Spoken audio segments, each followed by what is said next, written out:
Welcome to study time. Doctor కావాలని, వృత్తిలో విజయాలు సాధించాలని మన దేశంలో లక్షల మంది విద్యార్థులు కలలు కంటారు. కానీ ఇక్కడ మెడికల్ సీట్లు తక్కువగా ఉండి పోటీ ఎక్కువగా ఉండటంతో విదేశాలలో ఎంబీబీఎస్ పూర్తి చేయాలని కోరుకుంటారు. అయితే విదేశాలలో ఎంబీబీఎస్ పూర్తి చేసినా, మన దేశంలో ఎంబీబీఎస్ పూర్తి చేసినా కూడా విద్యార్థులందరూ నేషనల్ ఎగ్జిట్ టెస్ట్ వ్రాయడం ద్వారా మాత్రమే మన దేశంలో డాక్టర్గా ప్రాక్టీస్ చేయాల్సి రావడం విదేశాలలో ఎంబీబీఎస్ చేసే విద్యార్థులకు అద్భుత అవకాశం.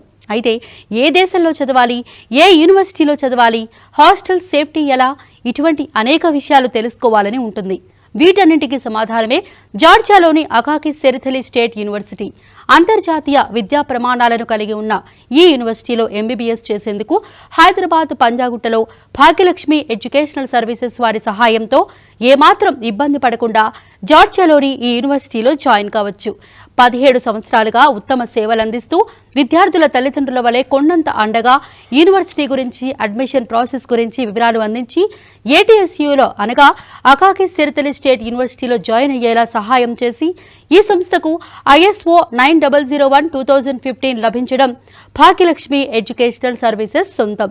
ఇండియాలో మరియు జార్జియాలో రిజిస్టర్డ్ కంపెనీ తెలుగు విద్యార్థులను మొట్టమొదటిసారిగా జార్జియా యూనివర్సిటీలకు పరిచయం చేసిన సంస్థ కూడా ఇదే. అకాకి యూనివర్సిటీ జాతీయ అధికార ప్రతినిధి Bhagyalakshmi educational services doctor BSS Prasad, managing director గారు మనతో పాటు ఉన్నారు. ఆయన అడిగి మరిన్ని వివరాలు తెలుసుకుందాం. నమస్తే అండి ప్రసాద్ గారు. నమస్తే అండి. ఫస్ట్ ఆఫ్ ఆల్, విదేశాల్లో ఎంబీబీఎస్ చేయాలనేది చాలా మంది డ్రీమ్. అఫ్ కోర్స్ ఇక్కడ సీట్స్ సరిపోక అక్కడికి వెళ్ళినా సరే, సో ఇక్కడ చేసే ఎంబీబీఎస్కి, అబ్రాడ్లో చేసే ఎంబీబీఎస్కి డిఫరెన్స్ ఏంటండి? Good evening everybody. So MBBS అసలు ఇండియా అబ్రాడ్ ఒక 2 years కన్నా ముందు చాలా డిఫరెన్స్ ఉండేది. బయటికి వెళ్ళి చదివిన వాళ్ళు మాత్రమే ఇండియాలో ప్రాక్టీస్ కానీ పీజీ కానీ చేయాలంటే FMG రాసి పాస్ అయిన తర్వాతనే ఇక్కడ ప్రాక్టీస్ పీజీ. కానీ ఎప్పుడైతే NMC వచ్చిందో అప్పటి నుంచి ఎక్కడ చదివినా ఎంబీబీఎస్ ఎడ్యుకేషన్ అనేది గ్లోబలైజ్డ్ అయిపోయింది. సో మనం ఇండియాలో చూస్ చేసుకున్నా, అబ్రాడ్లో చూస్ చేసుకున్నా అందరు కూడా నేషనల్ ఎగ్జిట్ టెస్ట్ రాసి క్వాలిఫై అవుతున్నాయి, ప్రాక్టీస్ క్వాలిఫై అవుతున్నాయి పీజీ ఇండియాలో. సో అటువంటప్పుడు ఇండియా అబ్రాడ్ విషయంలో ఒకవేళ డిఫరెన్షియేషన్ చూస్తే ఏది బెటర్ అన్న దాని మీద మనం కొన్ని కేటగిరీస్ వైజ్ చేసుకోవచ్చు. మనం ఫీజు పరంగా చూసుకుంటే బి కేటగిరీ, ఏ కేటగిరీ అంటే ఫ్రీ సీట్స్ ప్రాబ్లం ఏం లేదు, వాళ్ళు వచ్చిన వాళ్ళందరూ కూడా చూస్ చేసుకోవచ్చు. కానీ ఏ కేటగిరీ సీట్స్ అందరికీ సరిపోవు. సో బి కేటగిరీ వచ్చిన తర్వాత బి కేటగిరీలో దాదాపుగా ఫీజు వచ్చేసి 60 లక్షల నుంచి 70 లక్షలు, అంటే మధ్యతరగతి కుటుంబాలకు అది అఫోర్డ్ చేయలేంది. అది కాకుండా సి కేటగిరీ వచ్చేసి 23,15,000 పర్ ఇయర్, అంటే టోటల్గా మొత్తం కోర్సు మొత్తానికి ఓన్లీ ఫీజు మాత్రమే ఒక్కొక్కటి 15 లక్షలు సుమారుగా అవుతుంది. సో ఇంత బడ్జెట్ పెట్టి ఇండియాలో చదవాల్సిన అవసరం ఉన్నదా అంటే ఇప్పుడున్న పరిస్థితిలో అంత బడ్జెట్ పెట్టి చదవాల్సిన అవసరం లేదు. అంతకంటే మంచి ఎక్స్పోజర్ ఉండే, అంతకన్నా మంచి ఆపర్చునిటీస్ మనకు ఎంబీబీఎస్ అబ్రాడ్లో ఉన్నాయి. సో ఏ కంట్రీలో చదవాలి, ఏ యూనివర్సిటీలో చదవాలి అన్న దాని మీద ప్రాపర్గా మనం అనాలిసిస్ చేస్తే స్టూడెంట్ కానీ, పేరెంట్ కానీ, లేకపోతే ఆ కంట్రీని కానీ, ఆ యూనివర్సిటీని కానీ రిప్రజెంట్ చేస్తున్న వాళ్ళు కరెక్ట్గా వాళ్ళు అనాలిసిస్ చేసి స్టూడెంట్కు, పేరెంట్కు అందుబాటులో ఉంచగలిగితే ఎంబీబీఎస్ అబ్రాడే చాలా మంచి ఆప్షన్ అండి. సో ఇందులో చూసుకుంటే కాస్టింగ్ పరంగా చూసుకుంటే మనకు ఎంబీబీఎస్ అబ్రాడ్ ఇండియా చూసుకుంటే మనకు ఇండియాలో సి కేటగిరీతో కంపేర్ చేస్తే 15% of the C category total ప్యాకేజ్లో మనకు ఎంబీబీఎస్ అబ్రాడ్ అయిపోతుంది. అంటే దాదాపు 15 లక్షల నుంచి మొదలుకొని 20-22 లక్షల లోపల టోటల్ ప్యాకేజ్ లోపల మీకు ఎంబీబీఎస్ అబ్రాడ్ అవుతుంది. అంటే కాస్ట్ కంపేర్ చేస్తే ఎవరికైనా బడ్జెట్ అనేది ఇంపార్టెంట్. సో ఇన్ని డబ్బులు పెట్టి ఇక్కడ చదవడం కంటే ఎంబీబీఎస్ అబ్రాడ్ చూస్ చేసుకోవడం బెటర్. సో ఎంబీబీఎస్ అబ్రాడ్ చూస్ చేసుకున్న తర్వాత ఇంకేమైనా అడిషనల్ బెనిఫిట్స్ ఉన్నాయా ఎంబీబీఎస్ అబ్రాడ్లో అంటే మనకు ఆల్రెడీ మనము ఎంబీబీఎస్ అబ్రాడ్ విషయంలో ఇంటర్నేషనల్ ఎక్స్పోజర్ కూడా ఎక్కువ వస్తుంది. సో ఇంటర్నేషనల్ ఎక్స్పోజర్ వల్ల ఆ ఫ్యాకల్టీ కావచ్చు, అక్కడ ఉన్న స్టూడెంట్స్ కావచ్చు, వాళ్ళ యొక్క ఇన్ఫ్లుయెన్స్ కూడా స్టూడెంట్స్ మీద ఉంటుంది. సో ఇంకొకటి ఎంబీబీఎస్ చూస్ చేసుకున్న వాళ్ళు కంపల్సరీగా పీజీ అయిపోయేంత వరకు ఏ విధంగా చేయాలన్న దాని మీద అవగాహన ఇంటర్నేషనల్ ఎక్స్పోజర్ వాళ్ళకే ఉంటుంది. మన NMC నామ్స్ ప్రకారము, లేకపోతే medical council of India norms ప్రకారము పీజీ చేయడానికి అవకాశం ఉన్న కంట్రీస్ వచ్చేసి మనకు ఓన్లీ 5 కంట్రీస్కి మాత్రమే ఆప్షన్ ఇచ్చారు. ఒకటి US, UK, Canada, Australia, New Zealand and India వచ్చేసి 6th ఆప్షన్. అంటే మనకు ఇండియా కాకుండా ఇంకా అదనంగా 5 కంట్రీస్లో పీజీ చేసినా కానీ ఇండియాలో ప్రాక్టీస్ చేసుకోవడానికి వెసులుబాటు మన ఎన్ఎంసీ ఇచ్చింది కాబట్టి ఇంటర్నేషనల్ ఎక్స్పోజర్ అనేది స్టూడెంట్కు చాలా అవసరం. ఈ విధంగా చూసుకుంటే ఈ 5 కంట్రీస్ ప్లస్ ఇండియా 6 కంట్రీస్, టోటల్గా 6 కంట్రీస్లో ఒక్కొక్క దానికి 17% ఆపర్చునిటీస్ ఉన్నాయి. పీజీ చేయడానికి 17% ఆపర్చునిటీస్ ఉన్నాయి. అదే ఇండియాలో చదివిన వాళ్ళు ఒకవేళ ఎంబీబీఎస్ అయిపోయిన తర్వాత ఎంతసేపు ఇక్కడ ఫ్రీ పీజీ రావాలంటే ఏం చేయాలి, లేకపోతే పెయిడ్ పీజీ ఏ కోర్స్ తీసుకోవాలని ఆలోచిస్తారు. కానీ ఇంటర్నేషనల్ లెవెల్లో కోచింగ్స్ ఎలా ఉన్నాయి, ఇంటర్నేషనల్ లెవెల్లో ఏ ఎంట్రన్స్ టెస్టులు రాయాలి, ఎక్కడ చేస్తే మనకు వ్యాలిడ్ అన్న దాని మీద ఎక్కువ రీసెర్చ్ చేయరు. అదే ఇంటర్నేషనల్ లెవెల్లో మనకు ఎంబీబీఎస్ చేయడం వల్ల ఇటువంటి ఆపర్చునిటీస్ అన్ని కూడా మనం చేజికూర్చుకోవడానికి అవకాశం ఎక్కువగా ఉంటుంది. కాబట్టి ఎంబీబీఎస్ అబ్రాడ్ అనేది చాలా బెస్ట్ చాయిస్. ఇంకొక విషయం కూడా మరి వ్యాలిడిటీ పరంగా చూసుకుంటే ఎంబీబీఎస్ అయిపోయిన తర్వాత ఇండియా వాళ్ళతోటి సరి సమానం. నెక్స్ట్ క్వాలిఫై అయిన తర్వాత ప్రాక్టీస్, నెక్స్ట్ క్వాలిఫై అయితేనే పీజీ. ఇక్కడ ఇండియాలో ప్రాక్టీస్ కానీ పీజీ కానీ చేయాలంటే అండ్ పీజీ చేయడానికి ఆప్షన్స్ కూడా యూఎస్, యూకే, కెనడా, ఆస్ట్రేలియా, న్యూజిలాండ్లో పీజీ చేస్తే ఇండియాలో వ్యాలిడ్ కాబట్టి మనకు అన్ని విధాలుగా వెసులుబాటు ఉంటుంది. ప్లస్ వ్యాలిడిటీ కూడా అన్ని విధాల సేమ్ కాబట్టి ఎంబీబీఎస్ అబ్రాడ్ అనేది బెస్ట్ చాయిస్ అనేది మా ఉద్దేశం అండి. ఓకే, సో స్టూడెంట్ కానీ పేరెంట్ కానీ ఎంబీబీఎస్కి సంబంధించి ఒక బెస్ట్ యూనివర్సిటీని సెలెక్ట్ చేసుకోవాలంటే అసలు ఏ ప్రమాణాలను పాటించాలి వాళ్ళు? సో ఇది చాలా ఇంపార్టెంట్ అండి. ఎంబీబీఎస్ అబ్రాడ్ అంటే మనకు ప్రపంచం లోపల చాలా కంట్రీస్ ఉన్నాయి.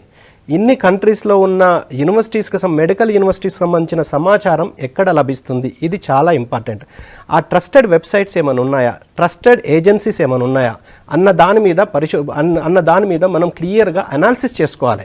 సపోజ్ అన్ని యూనివర్సిటీస్కు ప్రపంచంలో ఉన్న అన్ని యూనివర్సిటీస్ యొక్క అక్యురేట్ ఇన్ఫర్మేషన్ ఎక్కడ దొరుకుతున్నది అంటే world directory of medical schools. So ఇది మాత్రమే కేవలం ట్రస్టెడ్ వెబ్సైట్ అండి.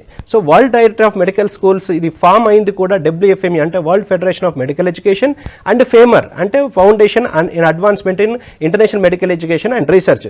ఈ 2 సంస్థల ద్వారా ఈ 2 సంస్థలకు సంబంధించిన డైరెక్టరీ నుంచి అక్యురేట్గా up to date information, comprehensive information తీసుకొని ఈ వరల్డ్ డైరెక్టరీ ఆఫ్ మెడికల్ స్కూల్స్లో పొందుపరచడం జరిగింది. అంటే ఇంతకన్నా ట్రస్టెడ్ వెబ్సైట్ లేదు అని నా ఉద్దేశం. సో ఇందులో తీసుకున్న ఇన్ఫర్మేషన్ కూడా WFMEకి సంబంధించిన అవిసెన్నా డైరెక్టరీ నుంచి ఎక్స్ట్రాక్ట్ చేసిన ఇన్ఫర్మేషన్ అండ్ ఫేమర్ నుంచి IMED నుంచి అంటే international medical education and research directory నుంచి తీసుకున్న ఇన్ఫర్మేషన్ టోటల్గా అన్ని యూనివర్సిటీస్కి సంబంధించిన అంటే ఈవెన్ ఇండియాలో ఉన్న యూనివర్సిటీస్ కానీ కాలేజెస్ కానీ లేకపోతే అబ్రాడ్లో ఉన్న కానీ యూఎస్ కానీ యూకే కానీ కెనడా కానీ ప్రపంచంలో ఉన్న అన్ని యూనివర్సిటీస్కి సంబంధించిన information accurate up to date comprehensive information మనకు వరల్డ్ డైరెక్టరీ ఆఫ్ మెడికల్ స్కూల్స్లో లభిస్తుంది. కాబట్టి ఇంకొకటి ఈ వెబ్సైట్ని ఎలా ట్రస్ట్ చేయాలి అంటే దీన్ని స్పాన్సర్ చేస్తున్న వాళ్ళు కూడా ఇంటర్నేషనల్ లెవెల్లో ఆస్ట్రేలియన్ మెడికల్ కౌన్సిల్ అంటే which is responsible for medical education in Australia and medical council of Canada and ECFMG USA and Danish patient foundation వీళ్ళందరూ కూడా దీన్ని స్పాన్సర్ చేస్తున్నది కాబట్టి దీన్ని మోస్ట్ ట్రస్టెడ్ వెబ్సైట్గా మనం పరిగణించాలి.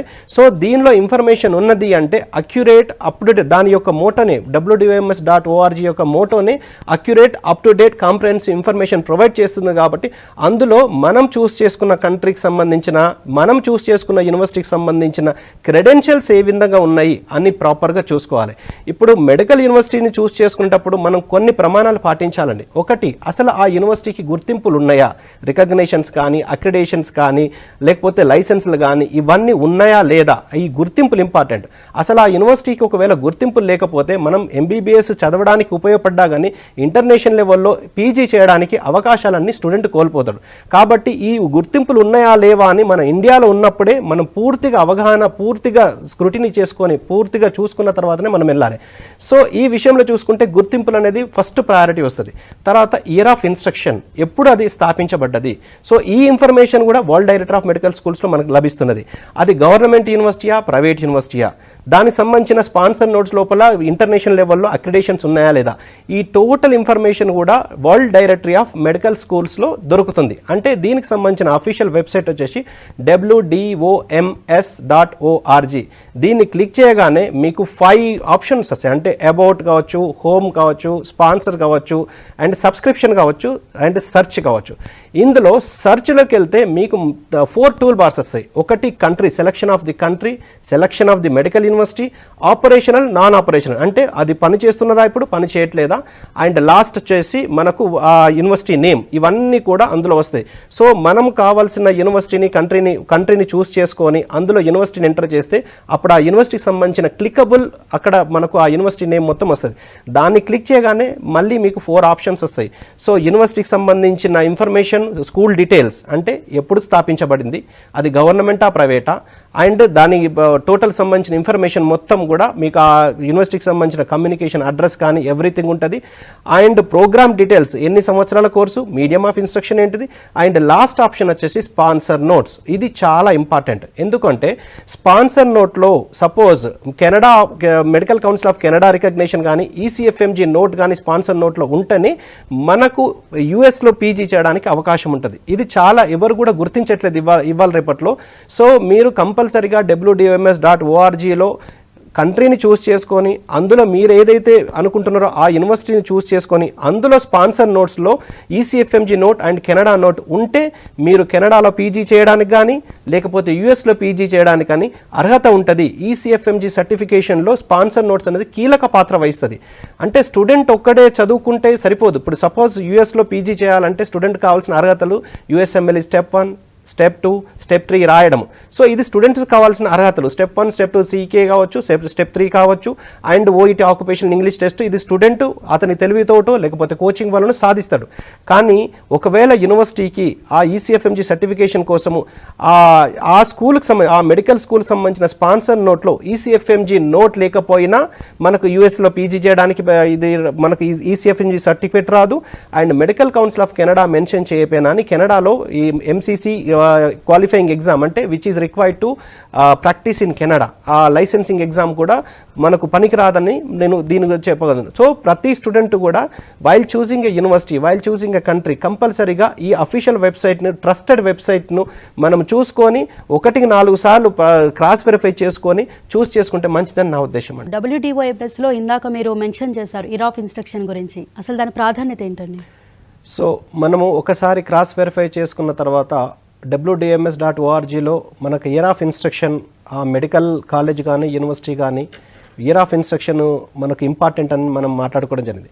సో ఈ ఇయర్ ఆఫ్ ఇన్స్ట్రక్షన్ యొక్క ప్రాధాన్యత ఏంటంటే చాలా ఉందండి. ఎందుకంటే ఒక కొత్త యూనివర్సిటీలో సపోజ్ ఈ సంవత్సరమే స్టార్ట్ అయింది, లేకపోతే లాస్ట్ ఇయరే స్టార్ట్ అయింది, లేకపోతే ఈ సంవత్సరమే స్టార్ట్ అయింది.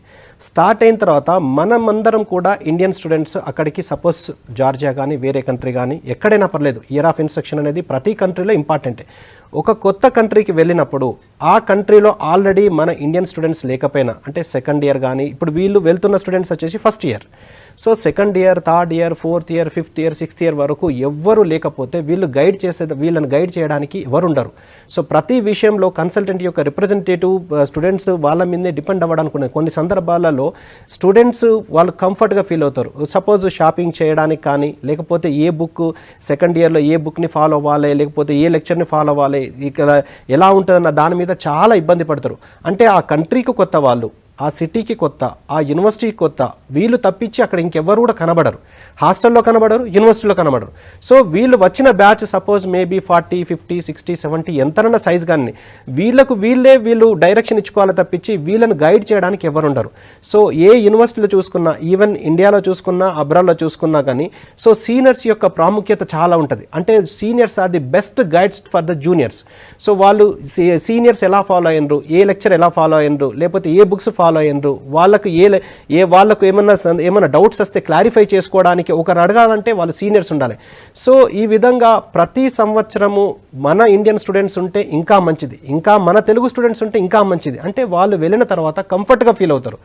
సో ఒకవేళ ఇయర్ ఆఫ్ ఇన్స్ట్రక్షన్ ఇదే సంవత్సరం అయితే ఈ వెళ్ళిన బ్యాచ్ మొత్తం ప్రతి దానికి వాళ్ళ తర్వాత వచ్చే స్టూడెంట్స్కు వీళ్ళు మార్గదర్శకాలు అవుతారు. కానీ వీళ్ళు ఫాలో అవ్వడానికి ఏ సెకండ్ ఇయర్లో కానీ, థర్డ్ ఇయర్లో కానీ, ఫోర్త్ ఇయర్లో కానీ, ఫిఫ్త్ ఇయర్లో కానీ, సిక్స్త్ ఇయర్లో కానీ స్టూడెంట్స్ అసలే ఉండకపోతే చాలా సఫర్ అవ్వాల్సి వస్తుంది. అక్కడ ల్యాబ్స్ విషయంలో కానీ, అక్కడ స్టాండర్డ్స్ ఆఫ్ ఎడ్యుకేషన్ విషయంలో కూడా ఒక రెఫరెన్స్ కూడా ఉండదు. ఆల్రెడీ చదువుతున్న స్టూడెంట్స్ ఉంటే, అన్ని సంవత్సరాల్లో స్టూడెంట్స్ ఉంటే, ఏ సంవత్సరంలో ఏ బుక్ బుక్స్ ఏ విధంగా ఫాలో అయ్యాలి, సిటీలో ఏ విధంగా మనం బిహేవ్ చేయాలి, అక్కడ రూల్స్ ఏంది, రెగ్యులేషన్స్ ఏంది, అపార్ట్ ఫ్రమ్ మన కన్సల్టెన్సీ ఇస్తున్న సర్వీసెస్తో పాటు సీనియర్స్ యొక్క గైడెన్స్ కూడా ఉంటే ఆ స్టూడెంట్ కంఫర్ట్గా ఫీల్ అవుతాడు. ఏదైనా సందర్భంలో ఏదైనా విషయంలో స్టూడెంట్కి ఏమైనా ఇబ్బంది వచ్చినా సీనియర్స్ అక్కడ లేకపోతే ఇబ్బంది పడే అవకాశం ఉంటాయి. కాబట్టి ఆ యూనివర్సిటీ ఇయర్ ఆఫ్ ఇన్స్ట్రక్షన్ కూడా చాలా ఇంపార్టెంట్. మినిమం ఒక 4 to 5 years అయినా పర్వాలేదు, కానీ కొత్తగా స్టార్ట్ అయిన యూనివర్సిటీని మనం చూస్ చేసుకోవడం అంటే అది ఒక రిస్క్ చేయడం అన్నట్టే స్టూడెంట్. ఎందుకంటే ఆల్రెడీ 17-18 years ఉన్న స్టూడెంట్ ఫస్ట్ టైం అబ్రాడ్కి వెళ్తున్నాడు. అబ్రాడ్కి వెళ్ళిన తర్వాత అతనితో బ్యాచ్ ఉన్న వాళ్ళందరూ కూడా 17-18 years ఉన్న వాళ్ళే ఆ కొత్త కంట్రీలో, ఆ కొత్త సిటీలో, ఆ కొత్త యూనివర్సిటీలో, ఆ కొత్త హాస్టల్లో ఉంటారు. సో వీళ్ళకి ఎటువంటి గైడెన్స్ ఉండదు, వీళ్ళకి ఎటువంటి ఎవరిని అడగాలి, ఎలా వెళ్ళాలి, ఏం ఫాలో అవ్వాలి అన్న దాని మీద ప్రతి ఇయర్ వీళ్ళకి ఎక్స్పెరిమెంటే. సెకండ్ ఇయర్ వెళ్ళిన తర్వాత కూడా వీళ్ళు ఎలా ఫాలో అవ్వాలి థర్డ్ ఇయర్లో అన్న విషయాలు తెలియదు. థర్డ్ ఇయర్లో, ఫోర్త్ ఇయర్లో, ఫిఫ్త్ ఇయర్లో, సిక్స్త్ ఇయర్లో ప్రతి సంవత్సరం ఖచ్చితంగా వీళ్ళు సఫర్ అవ్వాల్సిన అవసరం ఉంటుంది. కాబట్టి ఎప్పుడైనా కానీ while choosing A medical university in abroad కొత్త యూనివర్సిటీస్ని చూస్ చేసుకోకుంటే మంచిదని నా అభిప్రాయం. సో ఆ విధంగా మేము చూస్ చేసుకున్న యూనివర్సిటీస్ అన్ని కూడా మినిమం 4 to 5 years కన్నా ఎక్కువ సీనియారిటీ ఉన్న యూనివర్సిటీస్ని చూస్ చేసుకోవడం జరిగింది. సో ఆ విధంగా చూసుకుంటే మేము ప్రమోట్ చేస్తున్న యూనివర్సిటీ వచ్చేసి అకాకి సెరటెల్లి స్టేట్ యూనివర్సిటీ. ఇది 1918లో ఎస్టాబ్లిష్ అయింది, అంటే 105 years ఓల్డ్ యూనివర్సిటీ. ఇది గవర్నమెంట్ యూనివర్సిటీ. సో ఇటు government university, oldest biggest government university with lowest fees when compare to all private colleges and when compare to all government universities.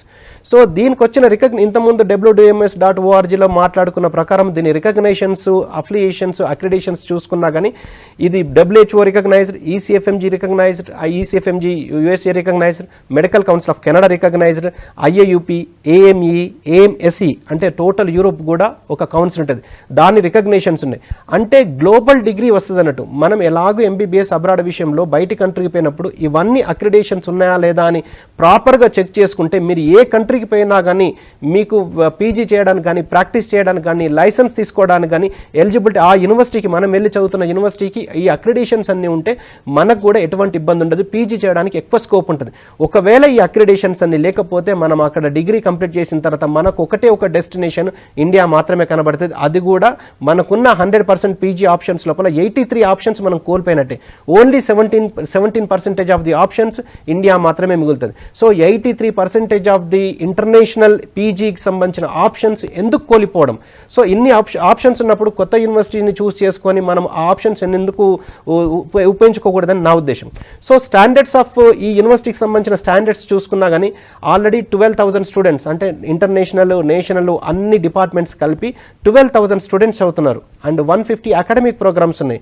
And bachelors, masters and PhD లెవెల్లో 150 academic programmes ఉన్నాయి, 18 teaching buildings ఉన్నాయి, 9 faculties ఉన్నాయి, including medicine as a faculty 9 faculties ఉన్నాయి.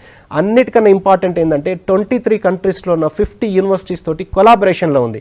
అందులో యూఎస్లో ఉన్న 4 universities, యూకేలో ఉన్న 4 యూనివర్సిటీస్. ఈ విధంగా ఉండడం వల్ల క్లినికల్ రొటేషన్స్లో కానీ, స్టూడెంట్ ఎక్స్చేంజ్ ప్రోగ్రాంలో కానీ ఫర్దర్గా పీజీ చేయడానికి యూనివర్సిటీ ఆల్రెడీ కొలాబరేషన్లో ఉన్నది. కాబట్టి అక్కడ మనం పీజీ చేయడానికి కానీ, క్లినికల్ ఎక్స్పోజర్లో కానీ మనకు ఎక్కువ ఆస్కారాలు ఉంటాయని ఇన్ని స్టాండర్డ్స్ ఉన్నాయి. కాబట్టి అకాకి సెరటెల్లి స్టేట్ యూనివర్సిటీని మేము చూస్ చేసుకోవడం జరిగింది. అకాకి సెరటెల్లి స్టేట్ యూనివర్సిటీని మేము ఇక్కడ మన ఆంధ్రప్రదేశ్, తెలంగాణ పిల్లలకు ఇంట్రడ్యూస్ చేయడమే కాదు, అందులో ఉన్న ఫస్ట్ ఇయర్ నుంచి ఫైనల్ ఇయర్ వరకు అందరు కూడా తెలుగు పిల్లలే ఉన్న ఒకే ఒక యూనివర్సిటీ జార్జియాలో అకాకి సెరటెల్లి స్టేట్ యూనివర్సిటీ మాత్రమే. ఇన్ ద సెన్స్ ఫస్ట్ ఇయర్లో, second year, third year, fourth year, fifth year, sixth year అన్ని సంవత్సరాలలో మొత్తం టోటల్గా more than 90% తెలుగు పిల్లలే ఉన్నారు. అక్కడ ఈవెన్ మనకు సర్వీస్ ఇచ్చే వాళ్ళు కూడా తెలుగు వాళ్ళే. మన భాస్కర్ అని చెప్పి మన హైదరాబాద్ నుంచి పంపించినాం. కుక్కు కూడా హుసేన్ అని, షేక్ హుసేన్ అని చెప్పి మనకు ఆంధ్ర నుంచి, కాకినాడ నుంచి సుబ్బయ్య గారి హోటల్లో వెల్ ట్రైన్డ్ చెఫ్ 7 years బ్యాకే అతను తీసుకుపోయి అక్కడ ఉంచినాము. తర్వాత హాస్టల్స్ వచ్చేసి గర్ల్స్కి సపరేట్ హాస్టల్, బాయ్స్కి సపరేట్ హాస్టల్, అండ్ గర్ల్స్కి 24 hours security with CC cameras తోటి ప్రొవిజన్, అండ్ బాయ్స్కి వచ్చేసి వీళ్ళకి 24 hours సెక్యూరిటీ. ఇదంతా అన్ని వెల్ ఎస్టాబ్లిష్డ్ ఉన్నాయి. కాబట్టి స్టూడెంట్ వెళ్ళి అక్కడ అక్కడ రూమ్ ఆక్యుపై చేసుకొని యూనివర్సిటీకి వెళ్ళడమే తప్పించి సెకండ్ ఇయర్లో ఏం జరుగుతుందో, థర్డ్ ఇయర్లో ఏం జరుగుతుందో, అసలు ఉన్నారా స్టూడెంట్స్ ఉన్నారా లేరా, ఎలా ఎక్స్పెరిమెంట్ చేయాలన్న దాని మీద ఎటువంటి ప్రాబ్లం ఉండదు. ఎందుకంటే హాస్టల్లో ఉన్న వాళ్ళందరూ కూడా తెలుగు పిల్లలే, యూనివర్సిటీలో ఉన్న వాళ్ళందరూ కూడా తెలుగు పిల్లలే. కాబట్టి స్టూడెంట్కి ఎటువంటి ఇబ్బందులు కూడా గురి కావని మా ఉద్దేశం. అందుకనే మేము కన్సిస్టెన్సీ మెయింటైన్ చేస్తున్నాం. అంటే నిలకడగా ఒకే కంట్రీ ఒకే యూనివర్సిటీ నినాదంతో కంటిన్యూగా ఇదే యూనివర్సిటీని ప్రమోట్ చేస్తున్నాం. కాబట్టి సర్వీస్ ఇవ్వడంలో ఎటువంటి ఇబ్బంది ఉండదని మా ఉద్దేశం అండి. మరి మీ కన్సల్టెన్సీని ఎందుకు చూస్ చేసుకోవాలి, ప్రత్యేకతలు ఏంటండి? సో మా కన్సల్టెన్సీని ఎందుకు చూస్ చేసుకోవాలన్న దానికి నేను ఆల్రెడీ సమాధానం ఇవ్వడం జరిగిందండి. ఎందుకంటే we believe in consistency, we believe నిలకడగా ఉంటాం. అంటే ఒకే కంట్రీని మేము ప్రమోట్ చేస్తాం, ఒకే యూనివర్సిటీని. ఒకవేళ అందులో సీట్స్ ఫిలప్ అయితే నెక్స్ట్ యూనివర్సిటీ మళ్ళీ జార్జియానే తప్పించి ఇంకా వేరే దానికి చూస్ చేసుకోము. సో ఆ విధంగా ప్రతి సంవత్సరం కూడా అకాకియే ప్రమోట్ చేయడం జరుగుతుంది. ప్రతి ఇయర్లో కూడా అకాకి స్టూడెంట్సే ఉంటారు. మాది ఇక్కడ ఏ విధంగానైతే రిజిస్టర్డ్ కంపెనీయో జార్జియాలో కూడా registered company. For the past so many years ఎక్స్క్లూజివ్గా అంటే జార్జియాని మాత్రమే ఆంధ్రప్రదేశ్ తెలంగాణ నుంచి గత కొన్ని సంవత్సరాలుగా ప్రమోట్ చేస్తున్నది కేవలం భాగ్యలక్ష్మి ఎడ్యుకేషనల్ సర్వీసెస్ మాత్రమే అని నేను ఖచ్చితంగా చెప్పగలను. మాతోటి సరిసమానంగా కానీ మా తర్వాత మా దానిలో కనీసం 10% కూడా ఎక్స్క్లూజివ్గా ప్రమోట్ చేసిన వాళ్ళు ఈ ఆంధ్రప్రదేశ్ తెలంగాణలో అసలు లేరు. సో అందుకనే ఈవెన్ జార్జియా విషయంలో కూడా మేము చూస్ చేసుకోవడానికి ఎందుకు కారణం ఏంటంటే జార్జియా ఇది ద సేఫెస్ట్ కంట్రీ. అంటే యూరోపియన్ కంట్రీ, యూరోపియన్ యూనియన్లో 2017లో సైన్ చేశారు. అండ్ కరప్షన్ లేదు, క్రైమ్ లేదు, పొల్యూషన్ లేదు, and English is widely spoken అయ్యండి. డైరెక్ట్ ఎంబీబీఎస్ ఆఫర్ చేస్తున్న ఒకే ఒక కంట్రీ మన ఇండియన్ స్టూడెంట్స్కు జార్జియా మాత్రమే. అండ్ ట్రాన్స్పోర్టేషన్ వైజ్ చూసుకున్నా కానీ మనకు హైదరాబాద్ నుంచే ఇంటర్నేషనల్ డిపార్చర్ కానీ ఇమిగ్రేషన్ కానీ హైదరాబాద్ నుంచే. సో మనకు అన్లైక్ అదర్ కంట్రీస్లో మనం ఢిల్లీకి వెళ్ళో చెన్నైకి వెళ్ళో క్యాచ్ చేయాల్సిన అవసరం ఉండదు. రిసీవ్ చేసుకోవడానికి పేరెంట్స్ వెళ్ళినా లేకపోతే సెండ్ ఆఫ్ ఇవ్వడానికి వెళ్ళినా హైదరాబాదే మనకు ఇంటర్నేషనల్ డిపార్చర్ కాబట్టి ఇబ్బంది ఏముండదు. కేవలం 6 hours లోపల మీరు జార్జియాలో ఉంటారు. సో మా డైలీ 5 flights ఉన్నాయి. సో డైలీ 5 flights ఉన్నాయి. మనం పొద్దున అనుకుంటే ఈవినింగ్ వరకు ఉంటారు, ఈవినింగ్ అనుకుంటే మార్నింగ్ వరకు ఉంటారు. ఇంత సింపుల్గా ట్రాన్స్పోర్టేషన్ ఉన్నది, ఇంత safe country and Christian country, more than 90% Christian population ఉన్నారు. సో ఇన్ని వదల safety, security, communication, comfort and transportation ఇవన్నీ బాగున్నాయి కాబట్టి జార్జియాను చూస్ చేసుకోవడం జరిగిందండి. జార్జియాలో ఎంబీబీఎస్ గురించి అలాగే అకాకి సెరితలి స్టేట్ యూనివర్సిటీ గురించి చాలా వివరాలు అందజేశారు. థ్యాంక్ యూ అండి. ఇది ఇవాల్టి study time. Keep watching TV5.